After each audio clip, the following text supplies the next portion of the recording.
বর্তমান সরকার নির্বাচিত হওয়ায় তারা আমলাতন্ত্র নিয়ন্ত্রণ করতে পারবে, তবে এই ক্ষেত্রে স্বচ্ছতা, জবাবদিহিতা ও নজরদারি থাকতে হবে।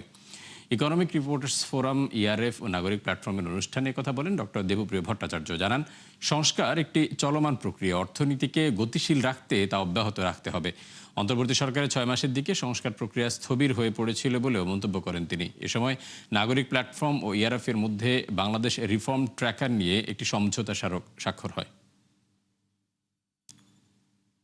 অনির্বাচিত সরকারের পক্ষে যে কায়েমি স্বার্থগোষ্ঠী থাকে, যারা সংস্কারের বিরুদ্ধে থাকে, যারা স্বেচ্ছাধীন ক্ষমতা ছাড়তে চায় না, বিশেষ করে যদি আপনি প্রাতিষ্ঠানিক স্বচ্ছতা এবং জবাবদিহিতার ভিতরে নিয়ে যান, সেটার একটা বড় অংশ হলো আমলাতন্ত্র।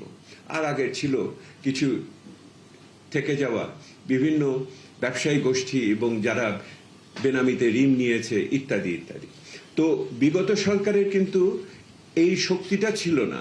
আমি অন্তর্বর্তীকালীন সরকারের বলছি যে রাজনৈতিক শক্তির ভিত্তিতে যে বৈধতা দিয়ে তারা এটাকে মোকাবেলা করবে।